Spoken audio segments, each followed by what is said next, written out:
안녕하세요. 오늘은 1992년 방영되었던 MBC 드라마 아들과 딸을 통해 엮이는 가정 내에서 볼 수 있는 골든차일드와 스케이프고트를 알아보겠습니다. 귀남이에게서 잘 볼 수 있는 골든차일드는 집안의 자랑이 되는 존재입니다. 주로 첫째이거나 아들이 맞는 경우가 많은데요. 공부를 잘하거나 직업을 갖는 등 가족을 빛내줌으로써 가족의 역기능을 감춰주는 역할을 합니다. 어려서부터 부모의 기대를 한몸에 받기 때문에 다른 형제들보다 더 많은 지원과 지지를 받는 혜택을 누리기도 합니다. 귀남이와 한날 한시에 태어난 후남이는 스케이프고트입니다. 골든차일드와 정반대로 가족의 구박을 받는 존재입니다. 같은 집에서 태어났지만 사는 모습은 무척 다릅니다. 태어나자마자 귀남이는 금보자기에 눕혀있고 후남이는 낡은 보자기에 누워있는 것을 시작으로 둘은 받는 교육도 다르고 먹는 음식도 다르고 받는 양육 자체가 다릅니다.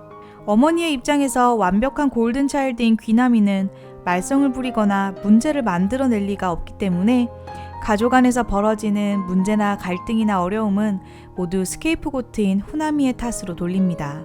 엮이는 가족들은 무슨 문제라도 생기면 스케이프고트 탓을 해도 되니 가족들은 수치심으로부터 벗어날 수 있습니다. 귀남은 어머니의 지극정성에도 불구하고 전기대학에 불합격하게 됩니다. 그런데 불똥은 스케이프고트인 후남이에게 향합니다.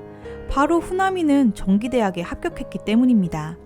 어머니는 후남이에게 이렇게 비난과 공격을 합니다. 너 어떻게 이렇게 사사건건 귀남이 앞길을 막아?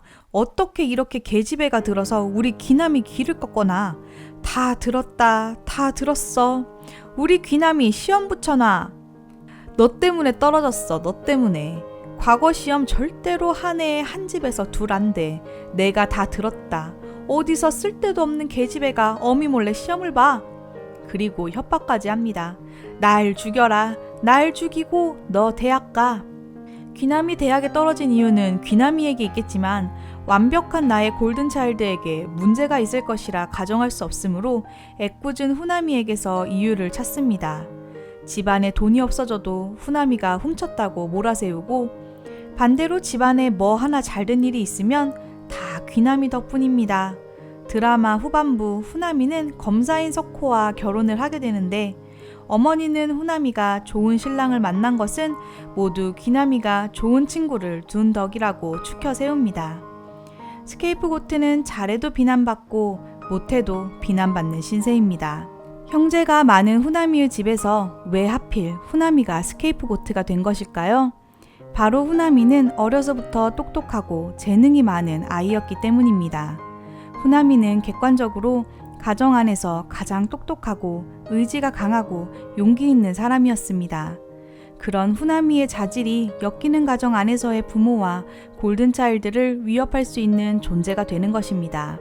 역기능적인 부모는 크게 될 아이를 미리 싹을 잘라내어 위협을 미리 제거하게 됩니다.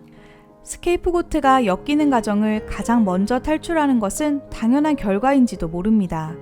극중 후남이도 집을 나오게 되고 집 밖에서 모진 고생을 합니다.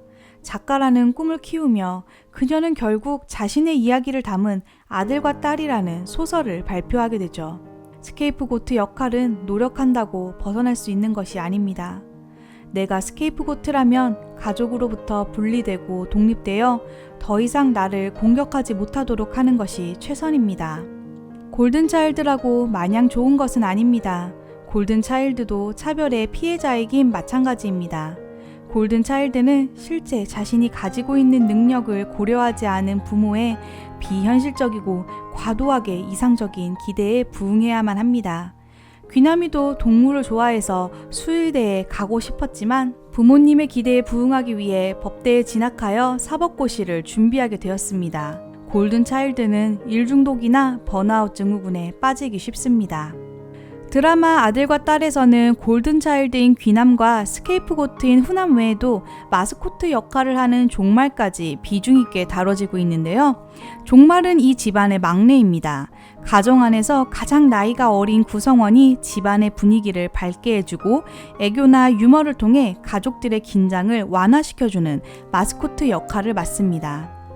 이런 역할 때문에 마스코트는 가족들의 관심을 받을 수도 있고 학대나 공격을 피할 수도 있습니다. 하지만 마스코트 역시 성인이 되면 이런 역할로 인한 어려움을 갖게 됩니다.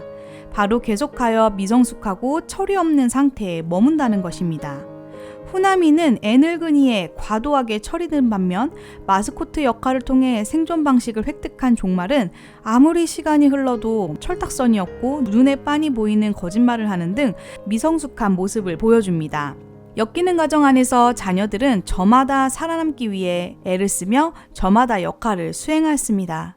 그리고 그 역할은 자녀들로 하여금 생존할 수 있는 방법을 제안해 주었습니다. 하지만 성인이 되었을 때 나를 보호해주던 역할은 어느 순간 나를 도리어 더 힘들게 하고 괴롭게 할 것입니다. 내가 엮이는 가정에서 성장하였다면 그 역할에서 벗어나고 원래 타고난 나의 진짜 성격과 성향, 취향을 찾아가는 시간이 필요합니다. 감사합니다.